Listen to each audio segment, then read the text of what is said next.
povo que o circundava tinha várias ideias a respeito de Deus, de quem Deus era. Deus já tinha sido revelado como o Criador de todas as coisas, como o reto juiz, como aquele que cura, como aquele que sustenta.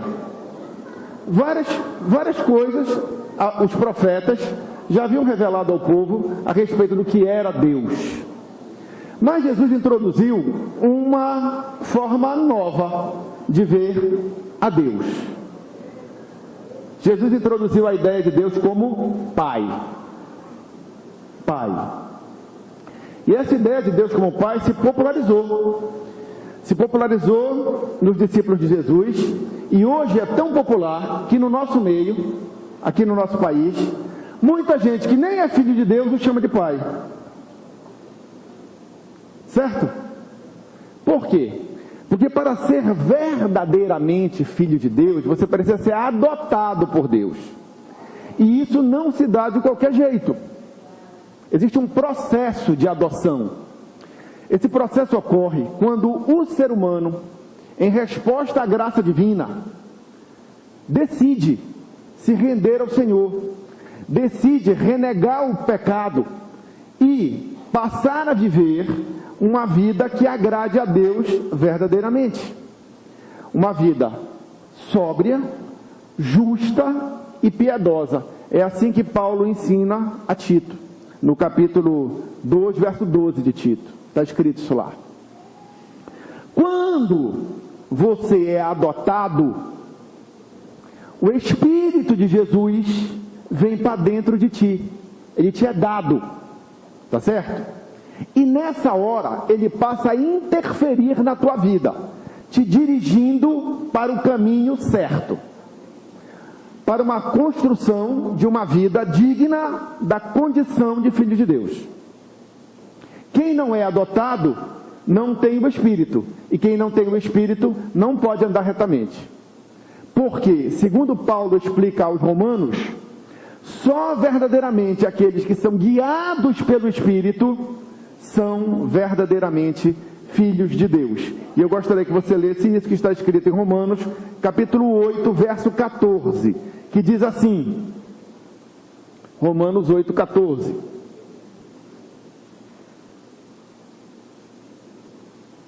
Já acharam? O que é que diz lá? Porque todos os que são guiados pelo Espírito de Deus, esses são filhos de Deus. Tá? Lá em Gálatas, capítulo 4, verso 6, o apóstolo Paulo explica que esta condição de direção do Espírito é dada quando você de fato é adotado por Deus, quando você vira filho. Está lá escrito em Gálatas 4, 6, olha só o que diz. E porque sois filhos, certo? Porque você foi adotado, se você ler o capítulo 4 de Gálatas, vai explicar esse processo de adoção. Deus enviou aos nossos corações o Espírito de seu Filho, que clama, Abba, Pai. Então, verdadeiramente, Deus é Pai, mas é Pai dos filhos que adotou. E essa adoção ocorre quando existe verdadeira conversão, quando você se dispõe verdadeiramente a deixar-se dirigir por Deus. Quem não aceita a direção divina para a sua vida é rebelde e está destituído da condição de filho, porque para ser filho é necessário ter a direção do Espírito de Deus, porque está escrito lá em Romanos 8,14, todos os que são guiados pelo Espírito de Deus, esses são os filhos de Deus. Você é guiado pelo Espírito de Deus, então você é filho. Você não é guiado pelo Espírito de Deus, então você não é filho. Como é que acontece essa história de ser guiado pelo Espírito? É muito simples. Pela fé, tem que crer, tá certo? Sem fé é impossível agradar a Deus, tá? Nós somos salvos pela graça de Deus mediante a fé, tá? Então pela fé, nós entramos na presença de Deus, porque cremos que Ele é bom, tá certo? E quando isso acontece, quando nós entramos na presença de Deus, crendo que Ele é bom, Ele se comunica conosco.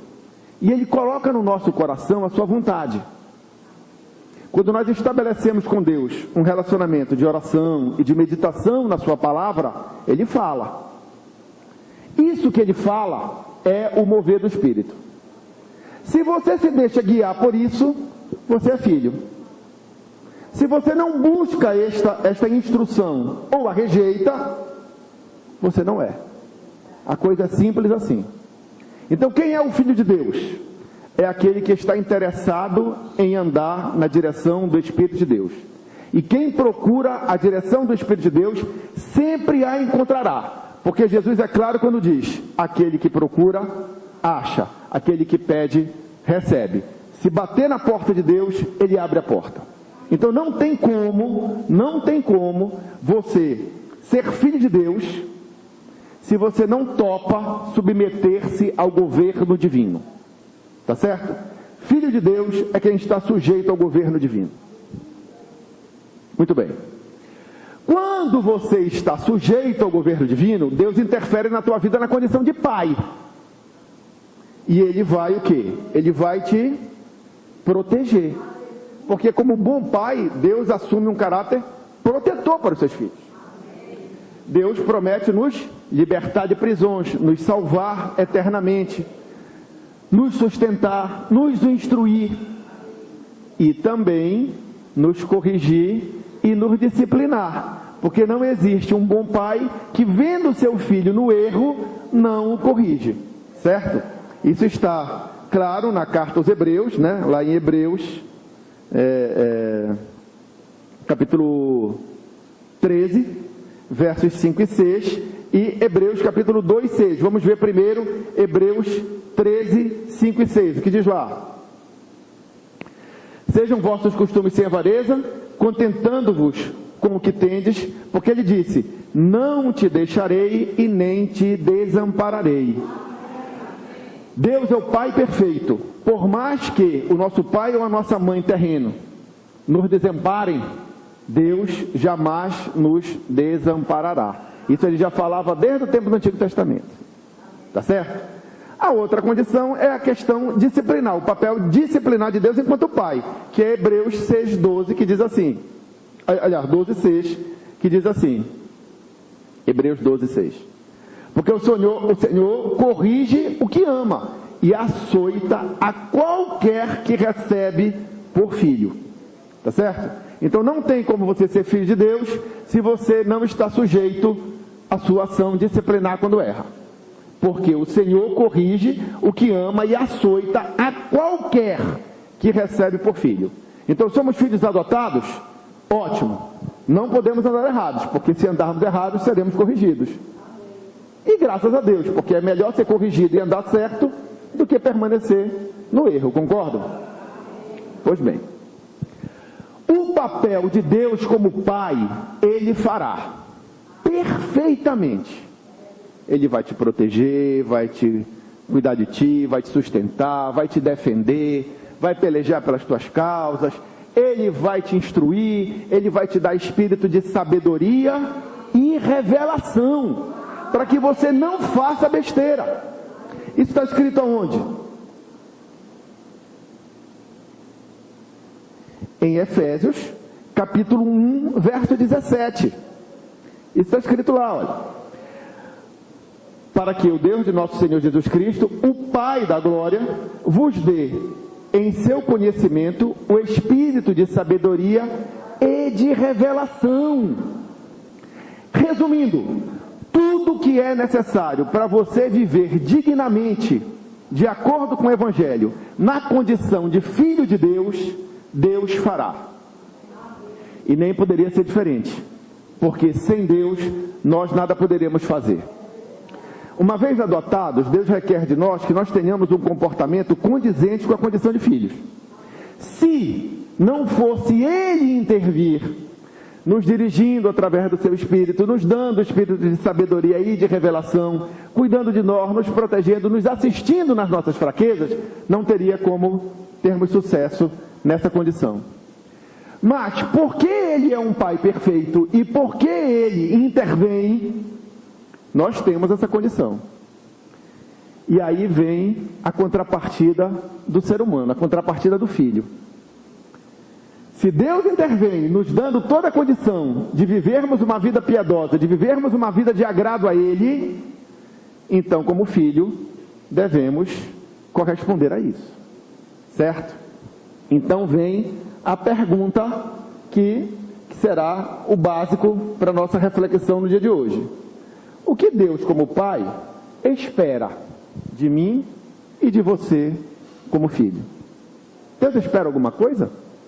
Claro que sim, claro que sim. Ele preparou tudo que nós necessitamos para vivermos uma vida piedosa justamente porque Ele quer nos ver dando resultado, certo? Vivendo de acordo com a posição de filho de Deus.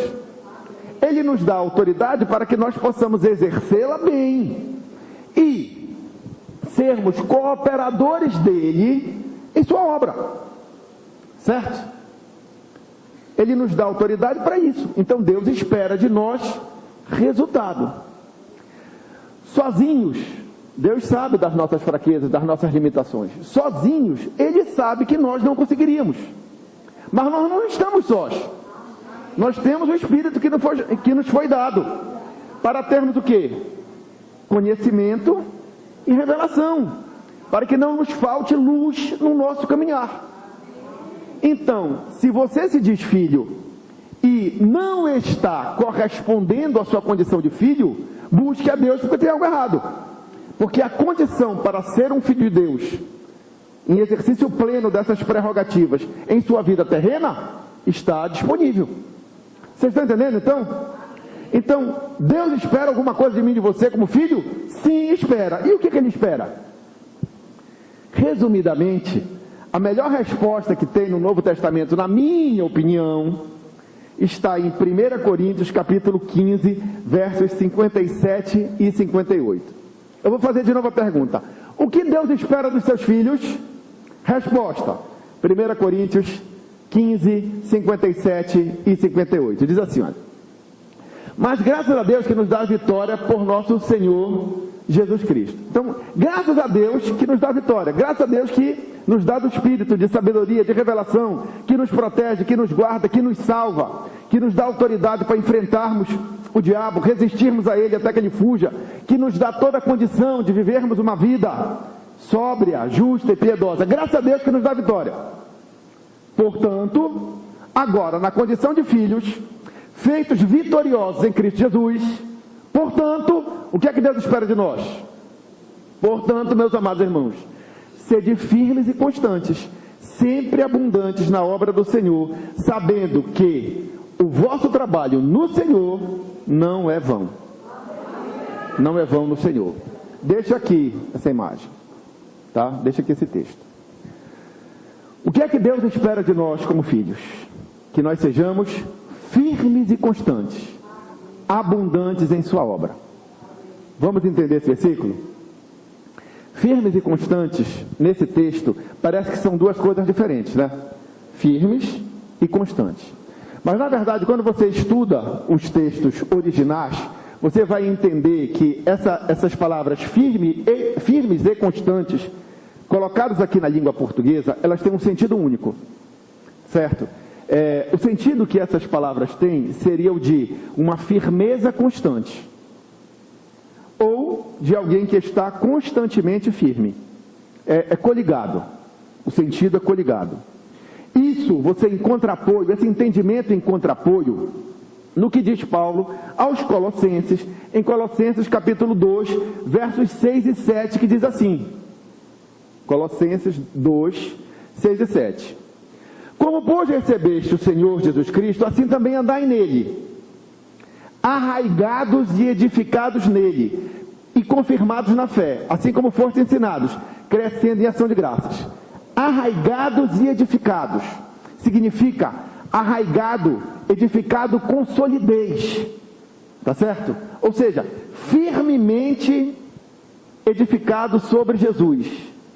Isso, por sua vez, remonta ao ensino de Jesus, apresentado em Mateus capítulo 7, 24 a 27, que é muito conhecido esse texto, que diz assim, todo aquele que ouve as minhas palavras e as guarda e as pratica, tá certo? Escuta as minhas palavras e as pratica, assemelha-se ao homem prudente, que edificou a sua casa sobre a rocha, ou seja, edificou com solidez, certo? Com firmeza. E desceu a chuva e correram os rios e assopraram os ventos e combateram aquela casa, e ela não caiu, porque estava edificada sobre a rocha. Ou seja, apesar das intempéries da vida, este sujeito permaneceu constantemente firme. Por quê? Porque estava edificado com solidez. Certo? Em quem? Em Jesus, autor e consumador da nossa fé. E em seus ensinos. Porque todo aquele que ouve a palavra de Jesus e as pratica é semelhante ao homem que edificou a sua casa sobre a rocha. Então, essa proposta lá de 1 Coríntios, capítulo 15, 57 e 58, tem a ver com isso. Quando Paulo fala, Coríntios, sejam firmes e constantes, o que é que ele está querendo dizer? Estejam firmemente arraigados a Jesus, nas suas palavras, firmemente enraizados, certo? Confirmados na fé e crescendo em ação de graças. Por quê? Porque aquela pessoa que passa pela experiência na vida de transitar por um temporal, por uma forte chuva na vida e permanece em pé, tá certo? Ela cresce em ação de graças. Por quê? Porque ela teve a experiência de vitória. E aí o que acontece? Ela fica cada vez mais sólida. E se permanecer nesse estado constantemente, estará vivendo a experiência de ser um filho de Deus dentro daquilo que Deus espera que ele seja, enquanto filho. Entendeu? Porque Deus não quer os seus filhos caindo pelas chuvas e tempestades próprias dessa vida, pelas chuvas e ventos dessa vida. Deus quer ver os seus filhos constantemente firmes em Jesus, na oração, na meditação a respeito das Escrituras Sagradas e na prática de boas obras. Porque foi para isso que fomos chamados, para a prática de boas obras. Entenderam? Prática de boas obras é algo importante que a igreja não pode se esquecer. Tá certo? Isso está em Efésios 2:10. Diz assim, olha, Efésios 2:10. Porque somos feitura sua, criados em Cristo Jesus, para as boas obras, as quais Deus preparou para que andássemos nelas. Então, filho de Deus tem que andar na prática de boas obras, de forma firme e constante. Certo? Então, o que é que Deus espera de nós como filhos? Que nós sejamos firmes e constantes em Jesus, na oração, na meditação das Escrituras e na prática de boas obras. Resumindo, na comunhão com Deus. Tá certo? Porque temos comunhão com Deus quando? Quando recorremos a Deus em oração. Quando meditamos na sua palavra e praticamos aquilo que estamos aprendendo. Certo? A nossa comunhão com Deus, resumidamente, se faz dessa maneira. Tá? De que forma você constrói o seu relacionamento com Deus? Você constrói o seu relacionamento com Deus estudando a palavra de Deus e procurando aplicar a vontade de Deus na sua prática. Não é isso aí? E orando a Deus, cultivando com Ele uma afinidade, uma ligação espiritual. É assim que funciona. Tá certo?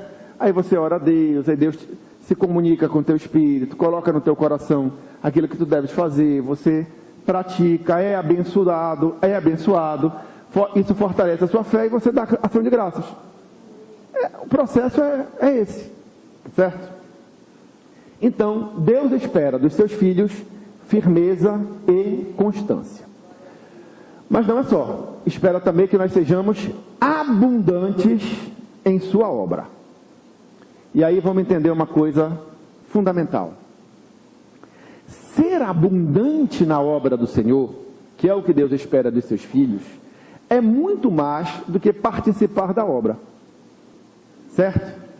Ser abundante significa estar envolvido com a obra de uma forma completamente integrada em nível excelente. É isso que significa ser abundante na obra. Tá certo? Reflete resultado positivo. Quando Paulo fala, Coríntios, sejam abundantes na obra do Senhor, ele não está apenas dizendo, Coríntios, venham sempre no culto. Coríntios, falem de Jesus para as pessoas. Não é só isso. Tá? Não é só isso. É também isso, mas não é só. Tá certo?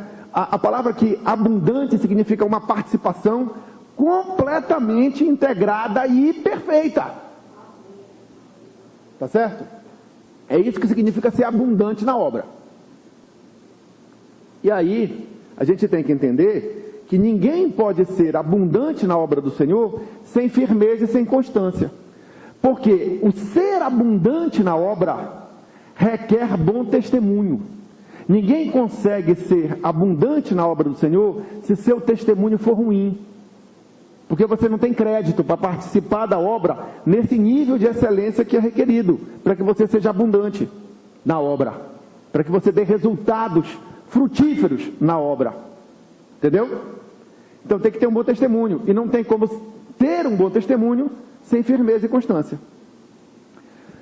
Ora você faz certo, daqui a pouco faz errado, e faz certo de novo, faz errado. Você vive assim, olha. Como é que você vai ter, nessa inconstância, nesta falta de firmeza, um testemunho sólido? Não vai, não vai.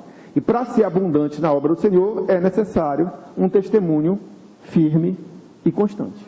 Certo? Porque precisa de crédito.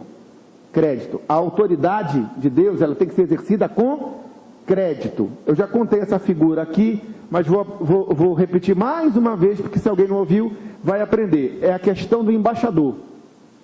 O apóstolo Paulo diz que nós, filhos de Deus, somos embaixadores de Cristo na terra. Ora, você sabe o que é um embaixador? É o que representa um país no meio de outro povo, de outro país. Imagina então, por exemplo, o presidente Obama manda um embaixador americano para o Brasil. Certo? Chegando aqui, ao invés dele estar ligado lá com o presidente, ligado lá com o governo americano, para saber o que o governo americano está querendo dele, certo? Ao invés de manter esta comunhão, ele se desliga. Certo? Aí, vai para o carnaval, vai para o baile funk, dá mau exemplo, mau testemunho aqui. O que vai acontecer com esse embaixador? Ele vai ser demitido. Tá certo? Porque espera-se de um embaixador uma postura digna. Certo? Espera-se de um embaixador que esteja integrado com as políticas, as ideias, as questões do governo que o enviou. Então, da mesma maneira, se nós somos embaixadores de Cristo na terra, enquanto filhos de Deus, nós temos que estar sempre ligados no nosso mestre, no nosso cabeça, para saber o que ele está querendo que nós façamos. Certo? E não podemos, vamos dizer assim, agir de forma leviana, maculando a autoridade que ele nos concedeu. Judeus exorcistas quiseram expulsar o demônio. Chegaram lá com o demônio e disseram assim para o demônio: te expulsamos em nome de Jesus, a quem Paulo prega. O demônio virou para eles e disse claramente: sei bem quem é Jesus e sei bem quem é Paulo, mas vós, quem sois? Tá certo? Então, filho de Deus tem que viver dignamente como filho de Deus, para que a autoridade que é intrínseca aos filhos de Deus seja de fato exercida de forma plena.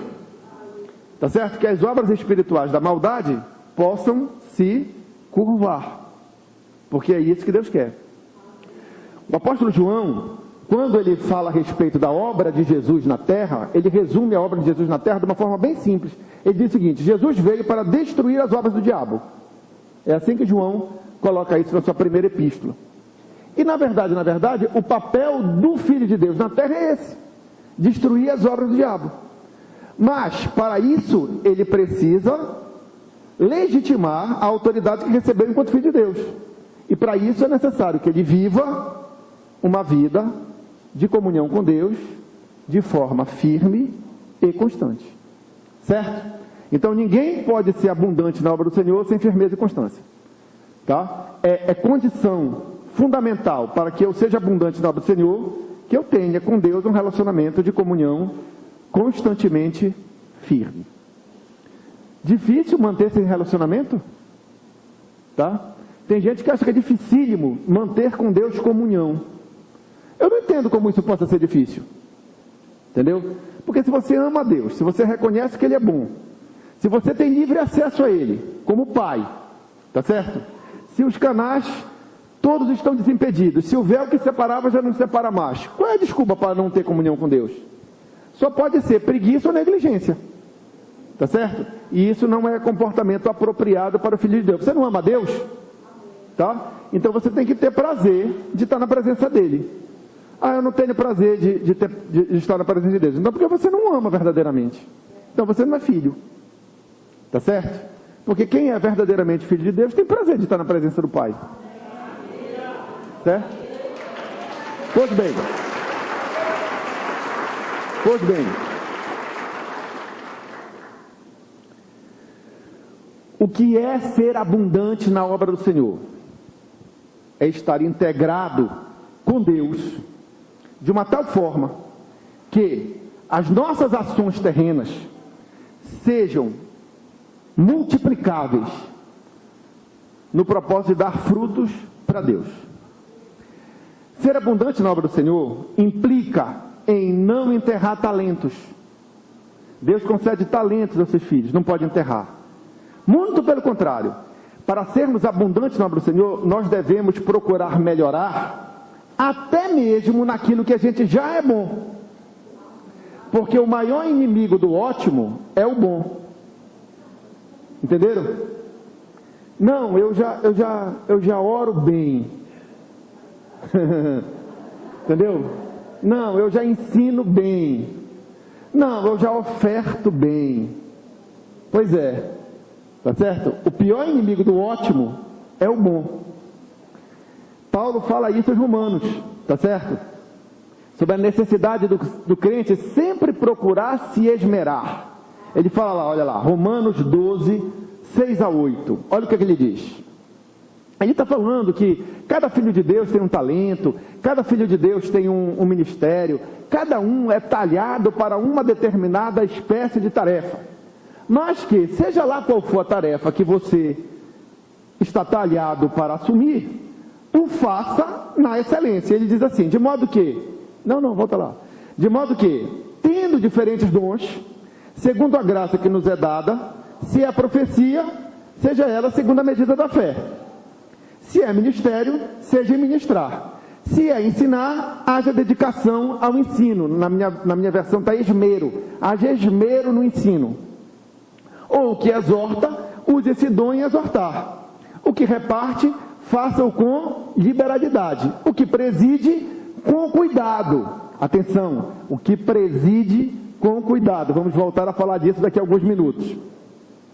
O que exercita misericórdia, com alegria. Aliás, servir ao Senhor com alegria é algo que já estava expresso desde o Antigo Testamento, no Salmo 100, verso 2. Servir ao Senhor com alegria. Ninguém pode ser abundante na obra do Senhor se não serve ao Senhor com alegria. Certo? Estão entendendo até aqui? Muito bem. Então, para sermos abundantes na obra do Senhor, é necessário que tenhamos a construção de um bom testemunho firme e constante. Certo? É necessário que tenhamos alegria. É necessário que tenhamos esmero. Tá? Ninguém vai ser abundante na obra do Senhor sem esmero. Ninguém vai ser abundante na obra do Senhor sem alegria. Ninguém vai ser abundante na obra do Senhor se não procura zelar por um bom testemunho firme e constante, não apenas diante dos homens, tá certo? Mas diante das hostes espirituais da maldade, porque essas sim são os nossos verdadeiros inimigos, porque os nossos inimigos, como diz Paulo aos Efésios, de fato não são carne ou sangue, mas os principados, as potestades, os entes espirituais da maldade que atuam nas regiões celestiais nesse mundo tenebroso. Não é isso que fala? Então tudo isso é necessário. Mas acima de tudo eu diria que como filho de Deus, Deus espera de nós que sejamos abundantes em sua obra com a motivação correta. Certo? Que nós sirvamos a Deus realmente motivados pela compreensão, pela boa consciência de que Deus é bom, e que o Deus quer para mim é o melhor, e que Deus quer para o outro é o melhor, e que eu devo fazer o que está ao meu alcance, conforme Deus me dirige, para que o outro compreenda isso e venha se converter ao Senhor, e venha a abandonar a vida de pecado, e venha se integrar aos santos de Deus, certo? Então, eu entendo que a questão da motivação ela é muito importante. Você não pode ser abundante na obra do Senhor se você atua na obra sem gratidão, sem reconhecer aquilo que Deus já fez por ti, tá certo? Mas o que eu queria chamar a atenção é porque muita gente serve a Deus, gente que está dentro das igrejas há anos e procura servir ao Senhor, mas com motivações equivocadas, que não são apropriadas ao serviço prestado pelo Filho. Porque o serviço que é prestado pelo Filho, a abundância do Filho de Deus na obra do Senhor, não é algo que se faz por salário, pessoal.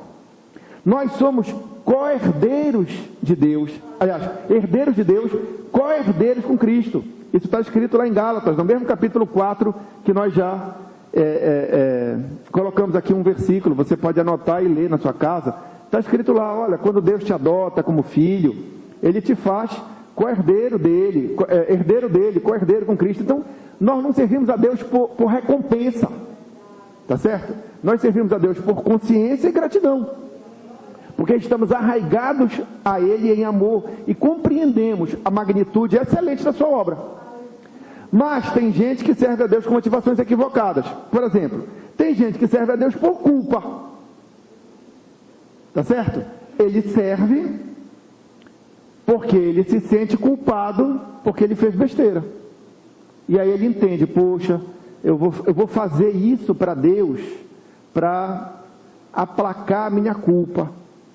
Isso é uma coisa completamente errada, tá certo? Aliás, o sistema religioso do mundo é cheio disso, de culpa, mas não o Evangelho. Por quê? Porque o Evangelho é claro, se você é filho de Deus, se você está em Cristo, nenhuma condenação há. Romanos 8:1, o que é que está escrito lá? Todo mundo conhece. Portanto, agora, nenhuma condenação há para os que estão em Cristo Jesus, que não andam segundo a carne, mas segundo o Espírito. Ou seja, os filhos de Deus. Não são os filhos de Deus que andam segundo o Espírito? Então, não é isso? Não foi isso que nós lemos lá? Então não adianta. Filho de Deus não pode servir a Deus por culpa. Se você é filho de Deus e está servindo a Deus porque se sente culpado por algo, você jamais será abundante na obra do Senhor. Não tem como Deus abençoar esse propósito, essa motivação. Tá certo? Tem gente que serve a Deus por medo. Por medo. Não, eu tenho que servir a Deus, porque se eu não fizer, algo ruim pode me acontecer. Não existe isso também, pessoal. E eu entendo que no mundo, esse mundo caído que nós vivemos, diversas estruturas religiosas são baseadas em medo e em culpa. Mas o Evangelho não. Quer ver? Romanos 8:15. Olha só.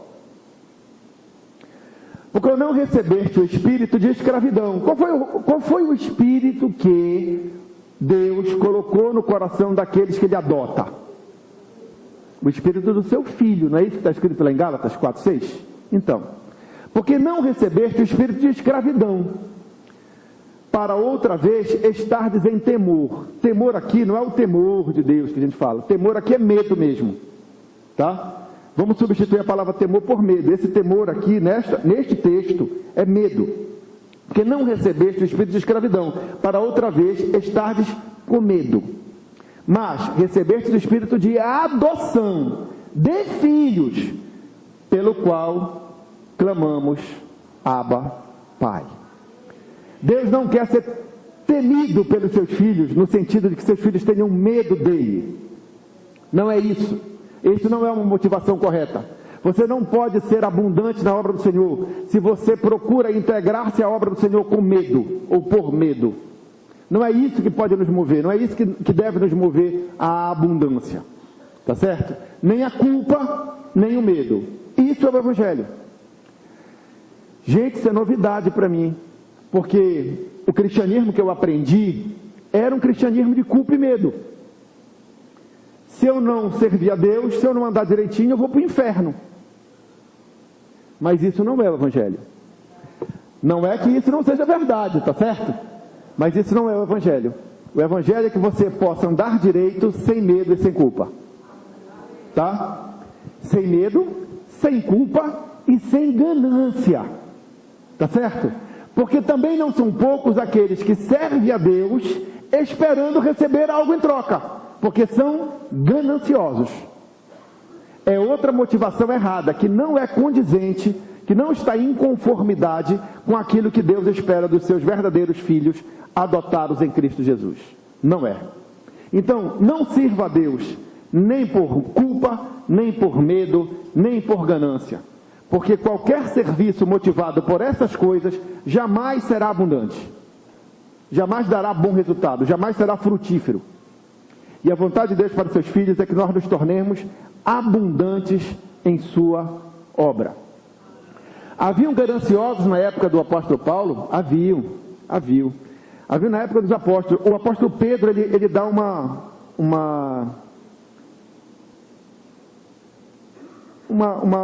consideração interessante a respeito disso. Eu vou ler. Deixa eu ver o que eu anotei. Tinha um versículo interessante a respeito do apóstolo Paulo, sabia? Filipenses 1,15. Depois eu falo do apóstolo Pedro. Depois eu coloco a opinião do apóstolo Pedro sobre isso. Aqui é Paulo escrevendo aos Filipenses. Verdade é também que alguns pregam a Cristo por inveja e porfia, mas outros de boa mente. Quer dizer, tinha gente procurando integrar-se na obra do Senhor, pregando a Cristo, por inveja e por porfia. Tá certo? Isso são motivações incorretas. O apóstolo Pedro que fala da questão da ganância. Vamos lá? 1 Pedro 5,2. Lá diz assim, ó. Deixa eu explicar esse versículo. Aqui, Pedro está falando aos presbíteros, aqueles que presidem, tá? Lembra lá do texto de Romano que nós lemos? O que é que dizia lá? O que preside, presida com cuidado, não foi? Quem presidia as congregações cristãs no passado eram geralmente as pessoas de mais experiência na vida, as pessoas de mais idade, tá certo? E Pedro, na unção do Espírito Santo de Deus, fala a essas pessoas, mas isso vale também para todos, tá? Apacentai o rebanho de Deus que está entre vós, tendo cuidado dele, não por força, mas voluntariamente, nem por torpe ganância, mas de ânimo pronto, tá? Então você não deve servir a Deus, não é condizente com a condição de filho de Deus, servir ao Senhor, nem por culpa, nem por medo, nem por ganância, nem por inveja, nem por porfia. Certo? Como é que a gente deve servir a Deus? Voluntariamente, de ânimo pronto. Ou seja, de ânimo vivo, de ânimo rápido. Quer dizer, servir ao Senhor, está te chamando para uma tarefa, eu vou. Tá? Eis-me aqui, envie-me a mim, estou aqui, pronto. Tá? Traz essa ideia de ânimo pronto, de prontidão. Servirmos a Deus com voluntariedade e prontidão. Sem ganância, não por força.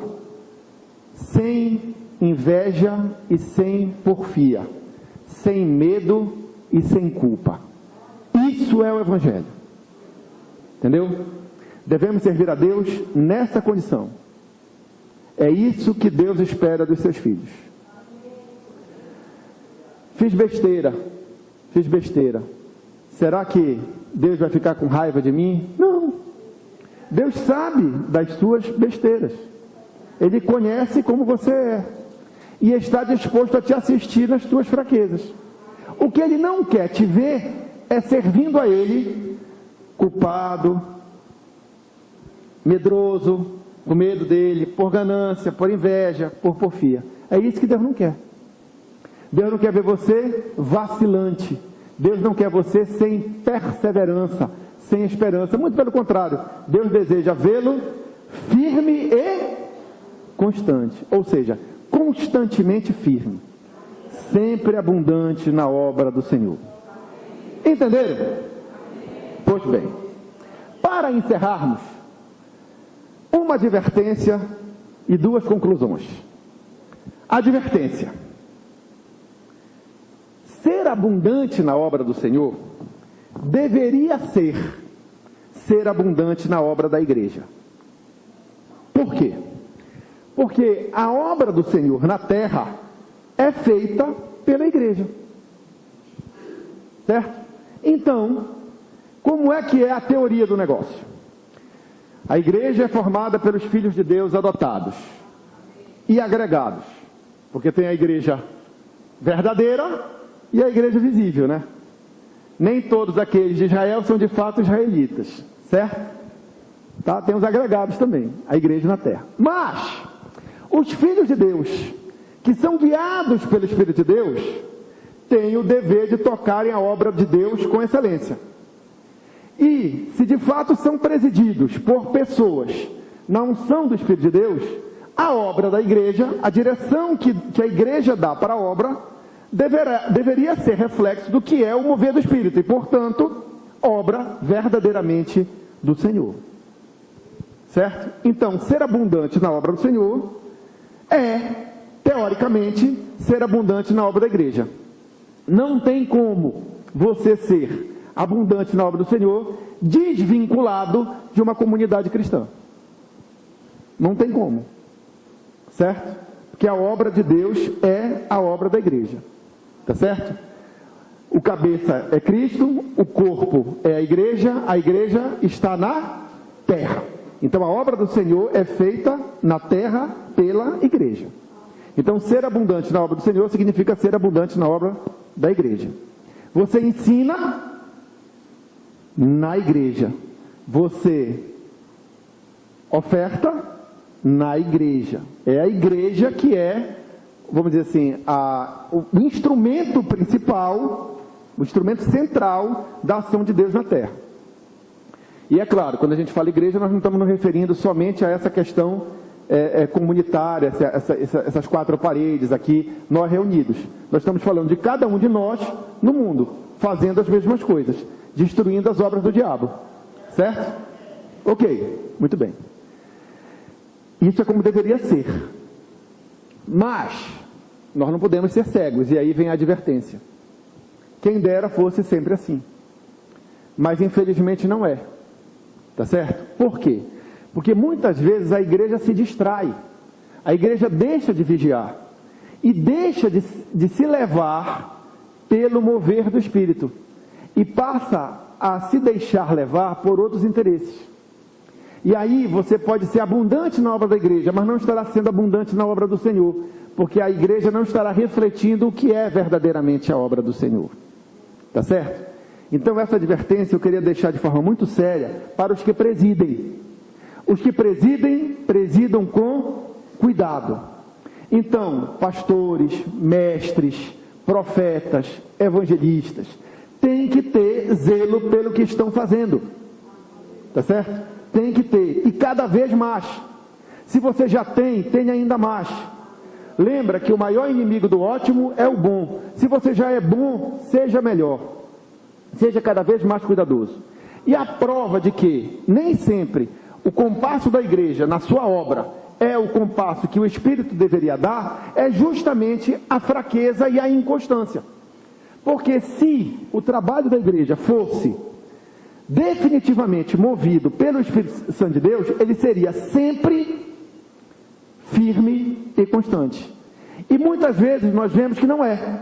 Por quê? Porque existe fraqueza e inconstância? Porque não se vigiou. Tá certo? E quando eu falo disso, eu estou falando da igreja não apenas aqui a nossa. Tá certo? Estou falando da igreja como um todo, pelo mundo inteiro. Tá certo?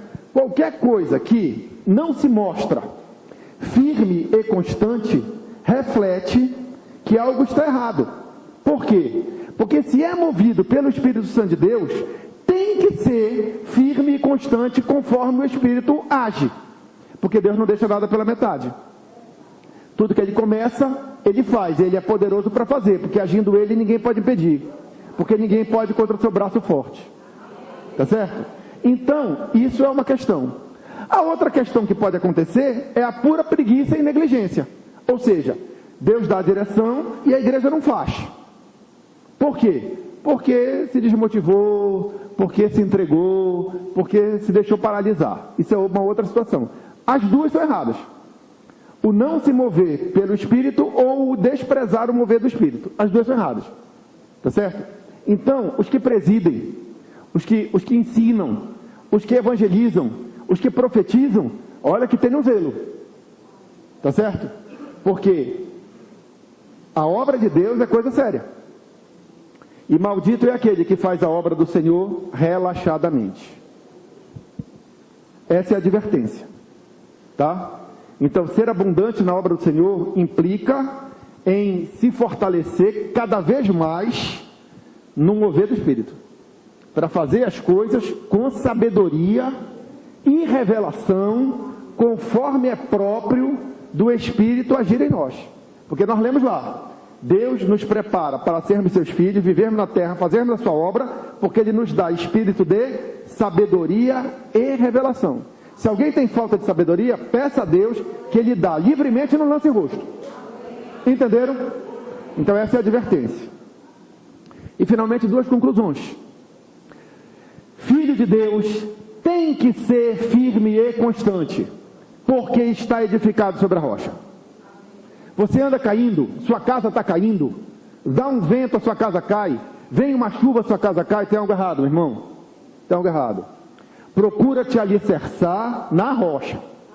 Procura buscar a palavra de Deus e construir a tua vida em cima disso. Tá certo? Não dando ouvidos aos clamores das tuas emoções, nem das tuas razões, mas valorizando sempre aquilo que o Espírito de Deus fala ao teu coração quando tu buscas verdadeiramente. Tá? Aí entra a questão da sinceridade. Tá certo? Porque Deus conhece os corações. O Espírito fala, Deus sabe o que o Espírito falou, mas sabe também a tua postura de coração, se é sincero ou não. Tá certo? Porque Deus também não lança pérolas a porcos. Tem gente que diz assim, eu estou orando há tanto tempo, mas não tenho solução para esse problema, para essa questão. Parece que Deus não fala comigo. Olha, pessoal, sinceramente, eu não tenho essa experiência. Tá? Todas as vezes que eu oro a Deus, eu tenho resposta. E não demora. Então essa história, se eu estou orando há 20 anos e não tenho resposta,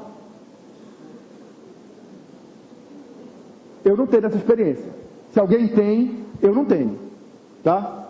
Eu entendo que a resposta do Senhor é breve. Tá? Eu sei que não é exatamente a mesma coisa, mas ele diz o seguinte, que Deus como Pai é um bom Pai. Nenhum pai que pedindo para o filho pedindo para o pai um peixe, o pai lhe dá uma cobra. Nenhum pai que pede um pão, nenhum filho que pede um pão, o pai lhe dá uma pedra. Tá certo? Então se eu estou angustiado com uma resposta, busco a Deus em sinceridade, tá certo? Ele vai me responder na hora. Eu não tenho experiência de demora não, eu não tenho. Alguém tem, que está orando há séculos e não tem resposta? Busca nas Escrituras solução e não encontra? Eu não tenho essa experiência, sinceramente eu não tenho. Tá? Se alguém tem, paciência. Entendeu? Tem uns que dizem assim, olha, às vezes a gente ora, Deus não responde. Mas a gente tem que continuar orando, porque um dia Deus vai responder. Gente, abre o teu ouvido espiritual. O silêncio de Deus já é a resposta. Tu está entendendo? Deus nos dá espírito de sabedoria e revelação, para que a gente como filho não se atrapalhe. Tá certo? Olha, eu não sei como é a sua experiência com seu pai ou com a sua mãe, tá certo? Todo mundo aqui, não sei, às vezes tem gente que tem experiências ruins com pai e com mãe, tá? Mas eu acho que você, mesmo que tenha tido um pai, uma mãe com uma experiência ruim na sua criação, você é capaz de entender isso que eu vou te falar. Tu achas que um bom pai, podendo resolver o problema de um filho, podendo trazer uma palavra de ânimo para o filho, podendo trazer um esclarecimento para um filho, ouve o filho lhe fazer o questionamento, ouve o filho lhe pedir ajuda e se nega? Tu acha que isso é próprio de um bom pai? Não. E por que você acha que Deus faria isso? Entendeu? Não faz. Não faz. Deus responde para os seus filhos. O acesso é aberto, é livre, é livre. Você senta na mesa e come, entendeu? Porque a mesa está posta para os filhos, tá? Você vai comer na casa do seu pai e da sua mãe, você senta na mesa, a comida está lá, você não pergunta, pai, posso comer? No máximo você diz, pai, em respeito, né? Você diz, pai, vou me servir, tá certo? Mas você já vai se servindo, né? O pai não vai dizer, não come, meu filho, não é para ti. Claro que é para ti. O bom pai é assim que procede. Vocês estão entendendo? Então, pessoal, o que Deus espera dos seus filhos é isso. É uma comunhão livre, tá certo? Mas que nisso nós sejamos firmes e constantes. Sem medo, sem culpa, sem ganância, não por porfia, não por inveja, mas servamos ao Senhor com interesse de coração, com alegria, tá certo? E sempre na direção do Espírito, para todos, mas particularmente para os que presidem. Os que presidem têm que ter cuidado, tá certo? Os que presidem com cuidado, está escrito lá em Romanos, certo? Filho de Deus tem que ter uma vida de comunhão firme e constante com o Senhor. Essa é a primeira conclusão que a gente pode tirar. A segunda conclusão também é bastante simples. Filho de Deus precisa cooperar com o Pai. Você precisa ser um cooperador. Deus espera isso de você. Ele te dá as condições de cooperar, então coopere. Então, se há alguém entre nós que anda enterrando os seus talentos, está fazendo errado. Não enterre seus talentos. Ah, mas na congregação que eu frequento, já tem quem ensine. E daí? Ensine para os seus em casa, ensine para os seus vizinhos, ensine para os seus colegas de trabalho. E um dia, se Deus achar que você vai ter oportunidade, a oportunidade vai te ser dada aqui na congregação. Não, eu sou um bom administrador. Mas lá na igreja já tem quem administre. Então administre bem a sua casa, tá certo? Administre bem a sua empresa, administre bem a sua repartição, dê um bom testemunho onde você quer que você esteja, tá? Ah, mas o que eu gosto é de louvar a Deus, de adorar, é para isso que eu tenho talento, tenho uma voz maravilhosa, mas já tem tanto grupo vocal aqui na igreja, e daí? E daí? Cante sozinho. Entendeu? O importante é que você coopere com o Senhor. Isso que é importante. Coopere com o Senhor. E não enterre seus talentos. Certo? Muito bem. Para encerrarmos, duas oportunidades. Primeiro é o seguinte.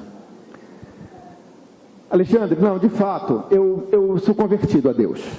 Eu já entreguei a minha vida para Jesus, eu reneguei a impiedade, as paixões mundanas. É certo que a minha vida é difícil, por muitas vezes eu caio, por muitas vezes eu erro, por muitas vezes o meu testemunho não tem sido bom. Mas eu quero perseverar, eu quero me mover na direção do Espírito, eu quero fazer o que é certo. Ok, se isso é sincero, Deus está vendo, Ele há de te abençoar, tá? Então, hoje, eu acho que é uma oportunidade de nós revermos com Deus a nossa condição de filhos, se é que verdadeiramente somos filhos, tá certo? E reavaliarmos como tem sido o nosso caminhar. Isso, cada um que é filho de Deus verdadeiramente pode fazer. Nós vamos chamar o apóstolo Monteiro. O senhor foi apontado pelo Jefferson e pelo Marcelinho. Eu olhei, apontaram para o Senhor, para conduzir esse momento, para nos colocar na presença de Deus como filhos de Deus, tá certo? E que nós possamos ser livres nesse acesso ao Pai, para nos consertarmos, para melhorarmos. Os dois fizeram assim para o Senhor. Olha, quando eu olhei, o Jefferson fez assim e o Marcelinho fez assim, o Senhor. Mas o principal é o seguinte: pode ser que tenha alguém aqui que descobriu que não é filho, certo? Mas pode ser, entendeu? Então a gente não poderia encerrar essa reunião sem dar oportunidade para quem não é filho se tornar. Hoje você pode ser adotado por Deus e sair daqui como filho de Deus, não como filho da perdição, tá certo? Isso é uma decisão que você precisa tomar. Você já aprendeu como é que é. Você precisa renegar a impiedade e as paixões mundanas. Traduzindo para o português mais claro, você precisa desistir de fazer besteira e aceitar o governo de Deus sobre a sua vida, porque esse sim é infalível e é bem melhor do que o meu autogoverno. Entenderam?